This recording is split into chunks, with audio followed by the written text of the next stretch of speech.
বেটাতে রাতে ডেইলি খাওয়া লাগতো। ডেইলি খাওয়া লাগতো। এখানে কয়দিন ট্রিটমেন্ট? এখানে 10 দিন ট্রিটমেন্ট নিয়েছি। এখন ওষুধ লাগে না? না, এখন ওষুধ খাই না। আসসালামু আলাইকুম। আমরা কোনো রোগ আছে যে রোগগুলি বহন করলে সারা জীবন রোগ থাকে, সারা জীবন আমাদের সমস্যায় পড়তে হয়, সারা জীবন ব্যথা নিয়ে চলতে হয়। এরকমই একটা রোগ অ্যানকাইলোজিং স্পন্ডিলাইটিস, আমরা মেডিকেলের টার্মে এএস সংক্ষেপে বলে থাকি। এর সাথে কি হয়, HLA-B27 পজিটিভ এই রোগটা হলে কি হয়, ব্যথা হয়। কোনো রোগের ক্ষেত্রে সামনের দিকে ঘাড়ের দিকে ব্যথা হয়, পিঠের দিকে ব্যথা হয় এবং ক্রমান্বয়ে ঘাড় ঘোরানো যায় না। এর পরবর্তী স্টেজে সামনের দিকে একটু বাঁকা হয়ে যায়। অনেক লোককে দেখবেন যে সামনের দিকে বাঁকা হয়ে হাঁটতেছে।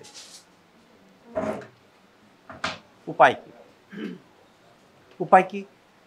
আমরা আমাদের পেশেন্টের অভিব্যক্তি নিই যে আপনার কি সমস্যা আছে, আপনি কোথায় থাকেন? আমি দুবাই প্রবাসী। দুবাই প্রবাসী, দুবাইতে থাকেন। কি অসুবিধা হয়েছিল? আমার কোমরে ফেন হয়েছে ফার্স্টে। কোমর থেকে মানে সারা শরীরে যাইতো, কখনো এখানে এক জায়গায় থাকতো না ব্যথাটা। আমার ব্যথাটা ওইখানে আমি অনেক ট্রিটমেন্ট করেছি, অনেক বড় হসপিটাল। ঘাড়ের কি অবস্থা ছিল? ঘাড়ে আগে তো এইভাবে মুভ হইতো, এখন ঘাড় ঘোরানো যেত না। এখন সমস্যা হয় না। এখন তো ট্রিটমেন্টের পর, শশী হাসপাতাল ট্রিটমেন্টের পর, ট্রিটমেন্টের আগে ঘাড়ের ঘাড় ঘুমাইতে পারতাম না, শুইলে উঠা যাইতো না। আর সামনের দিকে কি? সামনের দিকে অলরেডি আমি ঝুঁকে গেছিলাম। ঝুঁকে গেছিলেন? জি। আচ্ছা, কত বছর যাবত এই সমস্যা? 7-8 বছর থেকে স্যার। 7-8 বছর যাবত। 7-8 বছর কি ট্রিটমেন্ট নিয়েছেন? আমি ওইখানে থেরাপি কোনো ট্রিটমেন্ট নিইনি, ওষুধের মাধ্যমে, পেন কিলার, ইনজেকশন, এগুলোর মাধ্যমে। স্যার ইনজেকশন কিভাবে নিতেন? ইনজেকশন প্রতি 3 মাস পর একটা ইনজেকশন দিত ওইখানে। আমার ইন্স্যুরেন্স ছিল কোম্পানির, ইন্স্যুরেন্সের মাধ্যমে হইতো। বাট কখনো ইন্স্যুরেন্স না থাকলে সিআরটির মাধ্যমে এটা ডাক্তারের সংগ্রহ করতো। কতটা ইনজেকশন দিয়েছেন? অলরেডি 10-12টা ইনজেকশন দিয়েছি। 10-12টা 3 মাস পর? 3 মাস পর। একটা দিলে কতদিন ভালো থাকতেন? 3 মাস ভালো থাকতেন। 3 মাস ভালো, তারপর আবার দিতে হইতো। এর পাশাপাশি পকেটে কি রাখতেন? পেন কিলার অনেক সময় রাখতেন। প্রিয় দর্শক, ব্যথার তীব্রতা এরকম ছিল যে পকেটে পেন কিলার নিয়ে ঘোরেন। যখন ব্যথাটা তীব্র মাত্রায় হবে, আমি সহ্য করতে পারবো না, তখন ওষুধ খাইতেন। জি। আমার ব্যথা স্বাভাবিক, ভাই আমার ব্যথা আমি সহ্য করতে পারতেছি না, আমার তো বাঁচতে হবে, কি পকেটে পেন কিলার নিয়ে ঘুরতেছি।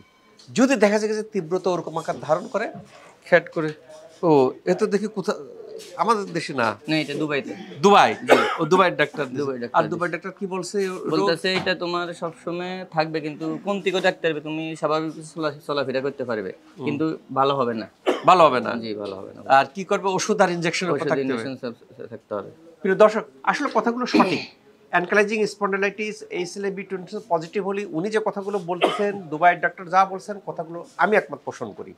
সারা জীবন ওষুধ খেয়ে চলতে হবে, ইনজেকশন নেবেন, কিছুদিন পরে আরেকটা ইনজেকশন নেবেন, ওষুধ চলবে, মৃত্যুর আগ পর্যন্ত চলতে হবে। এইটাই প্রচলিত ট্রিটমেন্ট। বাট আছে কিন্তু। শশী হাসপাতাল কি বলে? শশী হাসপাতালে আসলেন কিভাবে?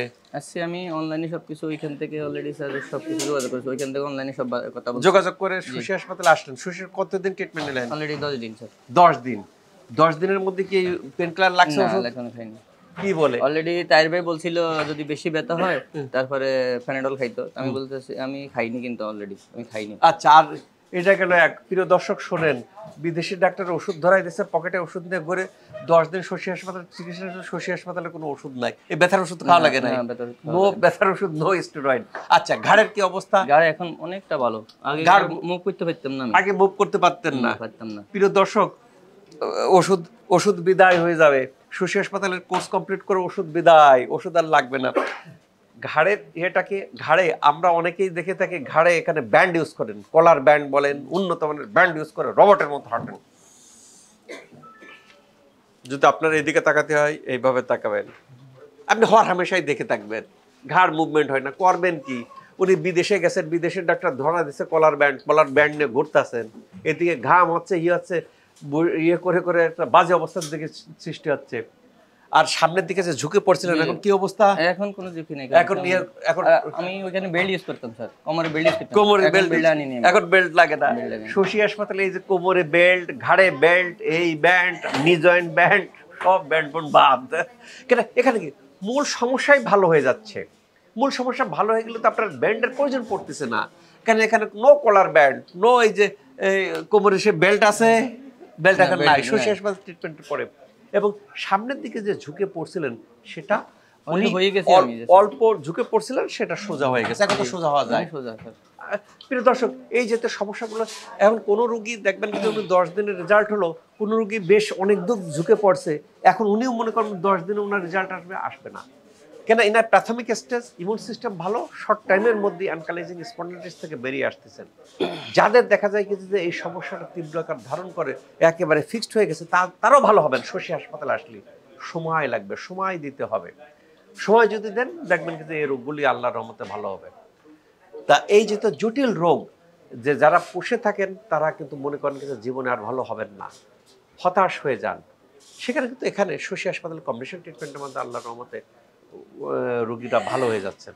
আল্লাহ তাআলা আমাদের সবাইকে রোগ থেকে মুক্ত রাখুক এই প্রত্যাশায় আমি ডাক্তার শহীদুল ইসলাম।